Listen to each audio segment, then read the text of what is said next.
நம் கடம்பனை பெற்றவள் பங்கினன் தென் கடம்பை திருக்கர கோயிலான் தன் கடன் ஆடியேனையும் தாங்குதல் தன் கடன் ஆடியேனையும் தாங்குதல் என் கடன் பணி செய்து கிடப்பது என் கடன் பணி செய்து கிடப்பது.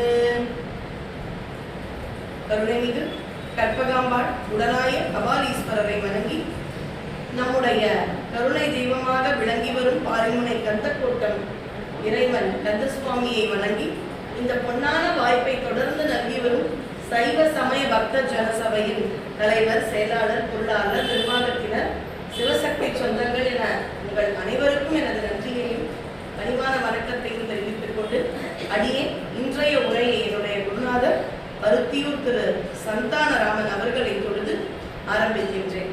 தைப்பூசம் அப்படின்ற ஒரு தலைப்பு தான் அடியே மருத்துவர் ஐயா கிட்ட கொடுத்துருங்க. தைப்பூசத்தில் துவங்கி நாளைய தினம் நமக்கு ரத சப்தமி, அதில் நிறைவு செய்யணும் அப்படின்றது ஒரு அவம். நாளைய தினத்தை பற்றிய முக்கியத்துவத்தையும் தெரிந்தால் இங்க இருக்கிறவங்க நிறைய பேர் சான்றோர்கள், நிரம்ப விஷயங்களை அறிந்தவர்கள். ஆனா ஒரு விஷயம் நமக்கு காதுல கேட்கும் பொழுது ஏதோ ஒரு நினைவூட்டலோ எதற்கோ ஒன்றுக்கு இறைவன் இதை நமக்காக நினைவூட்டுகின்றான் அப்படின்ற ஒரு உணர்வு வரும். அதுதான் சரி. தைப்பூசம், பூச நட்சத்திரமே பார்த்தீங்கன்னா 8ஆவதாக வர நட்சத்திரம். பொதுவாகவே தையில வரக்கூடிய எல்லா விழாக்களையும் யோசிச்சு பாருங்க, ரொம்ப சிறப்பா இருக்கும். தை திங்கள் துவக்கமே கொண்டாடும். தை கிருத்திகை, தை வெள்ளி, தை செவ்வாய், தை பூசம்.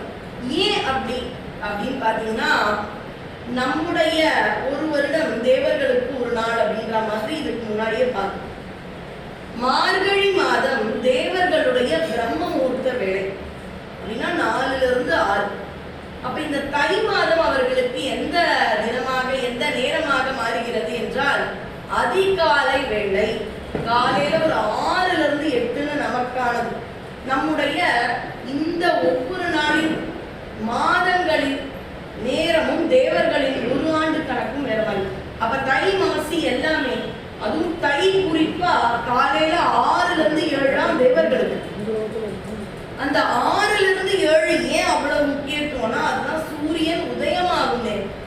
6லிருந்து 7. அப்ப சூரிய உதயத்தின் போது எல்லா மனிதர்களுமே அந்த உதயத்தின் போது சூரிய நமஸ்காரம் செய்து நீரையும் இயற்கையையும் வழிபாடு செய்யும் வழக்கம் நம்முடைய பாரத நாட்டில் உண்டு. அப்ப 6லிருந்து 7ன்ற 1 மணி நேரம் தான் தேவர்களுக்கு. எப்ப நம்முடைய முழு தை மாதம். அப்ப ஒவ்வொரு நாளுமே நாம் ஏன் கொண்டாடுகின்றோம் என்றால், தேவர்கள் அந்த சமயம் இறைவனை அவ்வளவு கொண்டாடி பூஜை செய்கிறார்கள். ஏன்னா அவங்களுக்கு உதயம். சரி, இந்த சூரியன் பிறந்த தினம்ன்ற ஒரு பேரும் உண்டு. நாளைய ரத சப்தமி சூரிய ஜெயந்தி அப்படின்னு சொல்லுவாங்க. அதுக்கு முன்னாடி பாத்தீங்கன்னா இது மாசில வந்தாலும் பொதுவா வளர்பிறை சப்தமி அப்படின்றதுதான் நம்முடைய இந்த ஒரு ரத சப்தமிக்கு கணக்கு. தைப்பூசத்திலிருந்தே தோங்கலாம். பூச நட்சத்திரம் அப்படின்றதே 8ஆவது நட்சத்திரம். பொதுவாகவே 8 அப்படின்றது ரொம்ப சிறப்பா இருக்கும். உதாரணமா 8ஆவது கொண்டாடப்படும் நம்முடைய மாணிக்க வாசகர் அருளி செய்த திருவாசகத்துக்கு ஒப்பானது எதுவுமே. பூசம் குரு, அந்த பூச நட்சத்திரம் 8ஆவதா இருக்கு. குருவை வழிபாடு செய்து கொண்டாடப்படும் தினம் தைப்பூசம். சரி, இதுக்கும் முருகருக்கும் என்ன சம்பந்தம்? சிவபெருமானே இவர்கிட்ட போய் பண்ணிக்கலாம் அப்படின்னு ஒரு பெரிய ஆளை தேடி போகணும். அந்த பெரிய ஆள் ஒருத்தரை கை காமிக்கிறாருன்னா அது உண்மையாவே அதற்கான தகுதியும் அதற்கான ஆற்றலும் உகந்த ஒருத்தரா இருக்கும். அப்படி சிவபெருமானே குருவாக நமக்கு கை காண்பித்த ஒருத்தர் யாருன்னா முருகன். அவனை விட சிறந்த குருநாதன் நமக்கு கிடையாது. முத்துக்குமரனடி முத்தமிழ் செல்வனடி சக்திக்கு பிள்ளையடி அவனுக்கினை ஜகம் எங்கும் இல்லையடி அவனுக்கினை ஜகம் எங்கும் இல்லையடி முக்தி தரும் பரம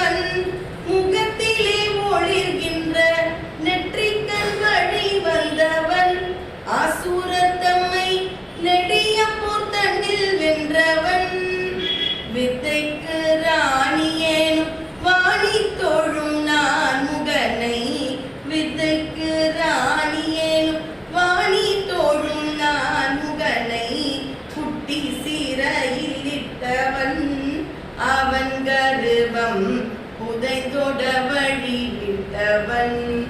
அவன் கருவம் புதைந்தோட வழி விட்டவன். தந்தைக்கு குருவாகி திரு ஏரகம் தன்னில் மந்திர பொருள் சொன்னவன். மலை நாடெங்கும் மயிலேறி வரும் மன்னவன். மலை நாடெங்கும் மயிலேறி வரும் மன்னவன். தந்தைக்கு குருவாகி திரு ஏரகம் தன்னில் மந்திர பொருள் சொன்னவன். சுவாமி மலையில சொன்னவன். 3 பேருக்கு சொன்னான் முருகன். வெறும் சுவாமி சிவபெருமான் நம்ம நினைக்கிறோம் இல்லையா? இல்லையா, பிரணவத்தின் பொருளை 3 பேருக்கு உரைத்தாராம் முருகப்பெருமான். 1 தேவர்களில், அதாவது தெய்வங்களில் சிரேஷ்டராக சிறந்த தெய்வமாக இருக்கும் தன்னுடைய தந்தையாம் சிவபெருமான். இன்னொன்னு, முனிவர்களில் சிறந்தவர்களாக விளங்கும் அகத்தியர். 3வது, மனிதருள் சிறப்பாக இருந்த திருப்புகழ் தந்த அருணகிரிநாதர். அதனால்தான் அருணகிரியார் சொல்றாராம், நீ ரொம்ப அழகா சொன்ன, நீ எனக்கு இந்த காதுல சொன்ன மாதிரி கொஞ்சம் இந்த காதுலயும் சொன்ன. சில வயசானவங்க இருப்பாங்க, அப்பா இந்த பக்கம் பேசாத, இப்படி வந்து பேசுறேன், இப்படி வந்தாதான் எனக்கு அது அப்படி சொன்னாரானா கிடையாது. இதை வேற மாதிரி பார்க்கணும். எப்படி ஒரு, அதாவது 2 செவிகளிலும் பகர்சை குருநாதான்றது அந்த திருப்புகழ் வரி அப்பா கிட்ட சொன்னாராம். இப்ப அம்மா ஏதோ உள்ள இருக்காங்க, அப்பா பிறந்த குழந்தை 1 வயசோ 1.5 வயசோ பொண்ணோ பையனோ விளையாடுறாங்க. தாத்தா பாட்டினும் சரியா இருக்கு. அந்த காலத்து தந்தைக்கும் தாய்க்கும் வேலையே சரியா இருக்கு. தாத்தா பாக்குறாரு, குழந்தை ஏதோ புது வழிபாடோ இல்ல ஏதோ ஒரு செய்கையோ செய்து ரொம்ப அழகா இருக்கு. உடனே என்ன பண்ணாரு, இங்க வாயேன், சீக்கிரமா திருப்பி பண்ணு, பாட்டிக்கு திருப்பி பண்ணிக்காமையே, அது மாதிரி பண்ணேன் சொல்லுவோம் இல்லையா? அது மாதிரி அந்த குழந்தையானவர் அழகா சொல்லும் பொழுது அது தன்னுடைய மனைவி அவளும் அந்த ஒரு அழகான உரையை கேட்க வேண்டும் அப்படின்றதுனால இதை மாத்தினாங்க. இத கேட்கும் பொழுது அடியேனுக்கு ஒரு சந்தேகம் இருந்தது. அது வந்து கந்தபுராணத்தை என்னுடைய குருநாதரிடம் முறையாக அடியேன் பயிரும் வாய்ப்பு திருவருளும் குருவருளும் கிடைச்சதால எனக்கு அந்த சந்தேகம் இருந்தது. இது வந்து கந்தபுராணத்துல இருக்கிற செய்தி. நமக்கு ஒரு சந்தேகம் வரலாம். முருகனுக்கு வந்தது, அவங்க அப்பா கிட்டப்பா பிரணவத்துக்கே பொருள் தெரியல, ஓம்னு ஆரம்பிச்சார், ஓம்கே பொருள் தெரியல, ஏன்பா படைப்பு தொழில கொடுத்தீங்க கேட்கலாம். ஒரு அப்பா பிசினஸ் பண்றாருன்னா மகளுக்கு அந்த அறிவு இருந்தால் அதற்கான கேள்விகளை நியாயமாக கேட்கும் ஆற்றலும் கேள்விகளும் இருந்தால் கேட்கிறார். அப்படி முருகன் கேட்கிறார். அதுக்கு சிவபெருமான் சொன்ன பதில் என்ன தெரியுமா? நமக்கும் தோணலாங்க, முருகர் வந்து கண்டுபிடிச்சிட்டாங்க, ஏன் சிவபெருமானியா அப்படிப்பட்டவருக்கு கொடுத்தார். இப்ப நேரா நாசிக்கு கூட்டிட்டு அங்கதான் அந்த RBI உடைய அந்த ஆபீஸ்ல நோட்டு அச்சிடுவாங்க. நம்மளுடைய ரூபா தாள் 500 1000 2000 அந்த அச்சிடுறவங்களுக்கு ஒரு ரூபா தாளிலையும் ஒரு சின்ன ரகசிய எண்கள் இருக்கும், MICR கோடு இருக்கும். உண்மையா கண்ணு நோட்டான்றத பார்க்க அதுக்குள்ள சில முக்கியமான விஷயம் இருக்கு. நம்ம கூட நல்ல நோட்டான்றது எப்படி பார்த்தா அந்த சிங்கம் பதித்த ஒரு விஷயம்லாம் தெரியும் இல்லையா? அந்த வெளிச்சத்துல பார்க்கணும். இப்படி நிறைய சீக்ரெட் கோட்ஸ் அந்த நோட்ல இருக்கு. இந்த சீக்ரெட் நோட்ஸ்ல என்னென்ன கோடெல்லாம் இருக்குன்னு அச்சிடுறவருக்கு தெரியுமா? தெரியும். ஆனா அதுக்குன்னு ஒரு சயின்டிஸ்டோ அல்லது அதற்கான நிபுணத்துவம் ஒரு நிபுணர் ஒருத்தர் இருப்பார். அவருக்கு தான் எந்தெந்த நோட்ல என்னென்ன இருக்கும்ன்றத எம்பெட் பண்ணிட்டாங்கன்னா யாரோ ஒருத்தர் அழகா அச்சிட்டே இருக்கு. அப்ப சிவபெருமான் இன்னும் நம்ம நாவுக்கரசர் சொல்றாரு, கீழ்கணக்கு எழுதுவது இன்னம்பர் ஈசன். அப்ப கீழ்கணக்கு எழுதி நமக்கான பாவ புண்ணியத்துக்கான ஒரு பிறவிய வாழ்க்கைய செஞ்சு கொடுத்தாருன்னா பிரிண்ட் போடுற வேலை பண்ண அந்த பிரம்மனுக்கு எந்த அளவு ஞானம் தேவையோ அதுதான் கொடுத்தார். இப்ப பாருங்க, ஒரு தவறு இல்லையா? அப்ப பிரம்மன் அப்ப ஏன் நோட் அடிக்கிறவருக்கு அந்த நிபுணர் வந்து, அப்பா நீ படிக்கிறல்ல இந்த 500 ரூபாய் கட்டு, இதுல எப்படி எல்லாம் இருக்கு சாமி, இருக்கிறத அச்சிட்டு போறேன், இதை பத்தி எனக்கு இருக்கு, இதுதானே என் வேலை. வரும், அச்சிட்டதை கட் பண்ணுவோம், ரூபா நோட்டு நாங்க அந்த வேல்யூக்கு கொடுக்க போறோம். எங்களுக்கு அதுக்குள்ள இருக்கிற கோடு பத்தின டீடைல்ஸ் எங்களுக்கு இருக்கு, அது தேவையில்லை. அப்படி பிரம்மனுக்கு அவனுடைய படைப்பாற்றலுக்கு என்னென்ன தேவையோ அதெல்லாம் வைத்தோம். அப்பதான் கேட்கிறான், உனக்கு தெரியுமா? முதல்ல தெரியும்பா. அப்பதான் அந்த பிரணவ உபதேசம். இப்ப நீ பாட்டுக்கு போய் அவனை கைது பண்ணிட்டு படைத்தல் தொழில் நின்று போயிருக்கோம் இல்லையா? இல்லப்பா நான் பார்த்தேன். அப்ப என்ன ஒரு தலைமை ஆற்றல் முருகனிடம் நாம் கற்றுக்கொள்ள வேண்டும். ஆனா முருகனை நம்ம எல்லாம் படைச்சிருக்கோம். பிரம்மா கிட்ட மறுபடியும் அந்த தொழில் போச்சு, படைக்கிற தொழில். முருகன் படைத்தல் தொழிலை மேற்கொள்ளும் காலத்தில் உருவான எல்லா உயிர்களும் அவனை போலவே அழகாக பூன், செவிடு, பேடு, ஊனம் எல்லாம் நீங்கி பிறந்தது. அத்தனையும் அழகா இருந்தது. ஆனா பிரம்மா கிட்ட நம்ம திருப்பியும் போகும்பொழுதுதான் நமக்கான பாவ புண்ணியம் இதெல்லாம் பார்க்க வந்தது.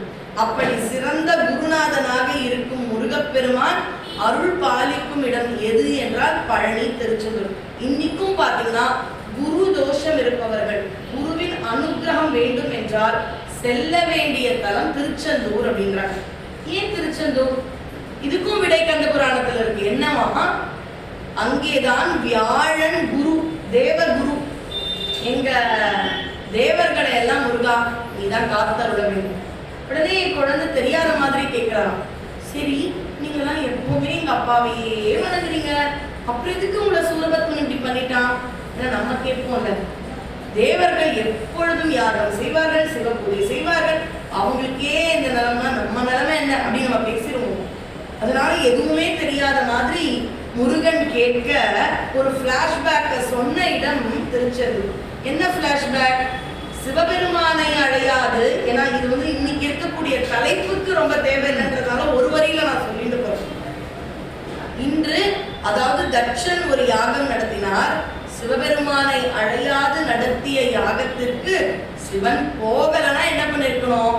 நாங்கெல்லாம் போகாம இருந்தோம்.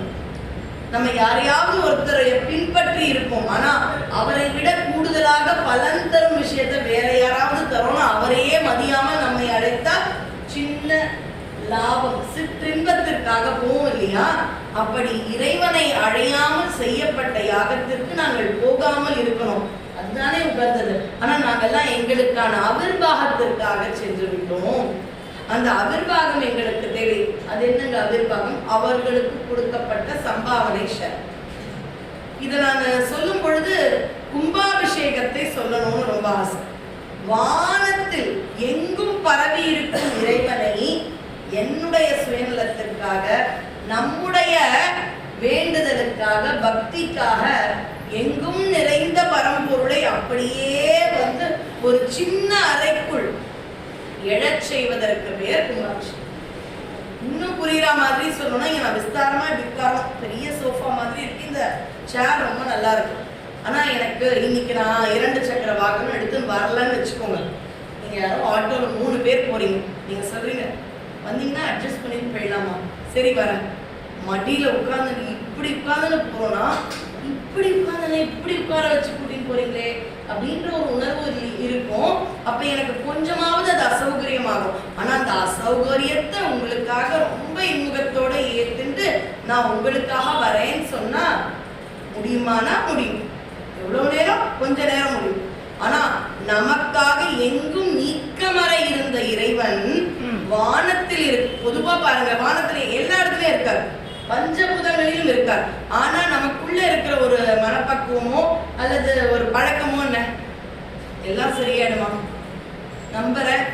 அப்ப எங்க பார்க்கணும்? நம்பிக்கைக்கு வானத்தை பார்த்து நம்ம சொல்றோம். நம்மளும் சைவர்கள்னா முதல் பதி கோயில் நம்முடைய சிதம்பரம், அது வானத்து தரம். அப்படி வானத்தில் இருக்கக்கூடிய இறைவனை பஞ்சபூதங்களுடைய ஒரு சின்ன தொடர்ச்சியால இறைவன் கோயிலுக்குள்ள வராரு. அதை நான் ஒரு 5 நிமிஷம் சொல்லணும்னு ஆசைப்படுறேன். கும்பாபிஷேகம் அது வரைக்கும் கும்பாபிஷேகம் நிறைவடைந்து அந்த புனித நன்னீராடல் முடிஞ்ச உடனே தான் அந்த தெய்வமானது மறுபடியும் அந்த கற்சிலைக்குள்ளே குடிக்கொள்கின்றன. இதுதானே நமக்கான நம்பிக்கை. அப்ப எங்கும் இருக்கின்றான் இறைவன், நீக்கமற இருக்கின்றான். அவனை அந்தணர்கள் சொல்லும் அந்த வேதங்களில் இருக்கும் வார்த்தைகளால் காற்றில் வர செய்கிறேன். சவுண்ட், இப்ப நான் பேசுறது உங்களுக்கு காதுல விழுதுன்னா மைக்கால விழுந்தாலும், மைக் இல்லைன்னா விழணும்னாலும் இந்த காற்று தேவை. இது விஞ்ஞானம். அதாவது எதனால அடி ஒவ்வொரு இடங்களிலும் விஞ்ஞானத்தோட சொல்றனா, நம்முடைய மெய்ஞானம் ஏதோ ஒரு வயதிற்கு பின் வரவேண்டிய இடமோ வேற வழியே இல்லை, என்னுடைய முன்னோர்கள் வணங்கினார்கள், அதனால நானும் வணங்குறேன். அப்படி வணங்குவது நல்லது. ஆனா புரியாமல் அவர்கள் வணங்கியதால் மட்டும் எனக்கெல்லாம் பெரிய நம்பிக்கையில வணங்குறா மாதிரியான ஒரு விஷயம் இல்லை. விஞ்ஞானத்தோடு தொடர்பு கொண்டதுதான் நம்முடைய மெய்ஞானம் என்ற பேருண்மை இதில் தெரிகின்றது. அப்ப அந்த காலத்திலே காற்றினால் தான் நான் பேசுவது உங்கள் காதில் விழும். அப்ப என்ன மீடியம் வேணும் நான் பேசுறது உங்க காதில் விழ? ஏர் அப்படின்ற ஒரு மீடியம். அப்ப இவர்கள் வேதங்களாலும் அதில் என்ன சொல்கின்றார்கள்? எங்கும் இருக்கும் இறைவனை நீ இங்கே வந்து இந்த திருக்கோயிலுக்குள் வந்து எங்களுக்காக பல ஆண்டுகளும் அருள் புரிய வேண்டும் என்று கேட்பதை புரிந்து அந்த இறைவன் அந்த காற்றின் அந்த வார்த்தைகளின் அக்ஷரங்களின் வழியாக வருபவன் மூன்றாவது எங்கே வருகின்றான்? அந்த யாக குண்டத்தில் இருக்கும் அக்னியில் வருகின்றான். நான் இப்ப சொல்ற விஷயம் உங்களுக்கு மற்ற ஊர்ல பேசுற இந்த சொற்பொழிவுகளோட இங்க இருக்கிறவங்களுக்கு ரொம்ப புரியும். அடியனுடைய ஒரு தோழி வந்து இந்த பாரிமுனையை சார்ந்தவர். அவர்கள் வந்து இங்க வாசவி அம்பிகை அப்படின்ற ஒரு திருக்கோயிலுங்க, நீங்க கேள்விப்பட்டிருக்கீங்க வாசவி. அந்த ஆலயத்தில் ஆண்டுதோறும் பல பூஜைகள் நடக்கும். கன்யா நம்ம அம்பிகை, அந்த கன்யா பரமேஸ்வரி அம்மா, அந்த இடத்துல பாத்தீங்கன்னா ஹோமங்கள் நடக்கும். குறிப்பா நவராத்திரி சமயத்துல நடந்த ஹோமங்களில் சென்ற ஆண்டு அவர்கள் அப்படியே அந்த ஹோமத்தில் நடந்த புகைப்படங்களை மொபைல்ல வச்சு காமிக்கிறாங்க. அதில் இருக்கும் அந்த நெருப்பு தடலில் அம்பிகையின் ஸ்வரூபங்கள் தெரிவிச்சு. இது நான் அண்மையில் பார்த்தது. நீங்க பல இடங்களில் பார்த்திருக்கின்றீர்கள். நிறைய ஹோமங்கள் யாகங்கள் இந்த மாதிரி கேள்விப்பட்டிருக்கீங்க. பாத்தீங்கன்னா அந்த இறைவனுடைய ஸ்வரூபம் சில சமயம் அப்படியே அது கேப்சர் ஆகும். அப்படி வானத்தில் இருக்கும் இறைவனை காற்றின் வழியாக இறக்கி அப்படியே நெருப்பில் வந்த உடனே அங்கே அவிர்வாகங்களை கொடுக்கும். இது இன்னும் புரியுற மாதிரி சொல்லணும்னா, திருமணம் ஆன பொண்ணு, நம்ம வீட்டு பொண்ணு, என் பொண்ணு இல்லை உங்க பொண்ணு கல்யாணம் ஆகி முதல் தடவை நம்ம வீட்டுக்கு வரான். அப்படியா கணவரோட வரும் பொழுது என்னுடைய மகள் ஒரு வேறு நிலையில், ஒரு என்னுடைய இல்லத்து திருமகள் இல்லையா, அவளை எந்த அளவு கொண்டாடி அவள் செல்லும் பொழுது அவளுக்கான ஒரு அழகான தாம்பூலம் மங்கள வஸ்துக்களை எல்லாம் கொடுத்து அவளுக்கு உணவு பரிமாறி அவளை எப்படி நான் சந்தோஷப்படுத்தும். அவள் சொல்லுவாள், கல்யாணமாய்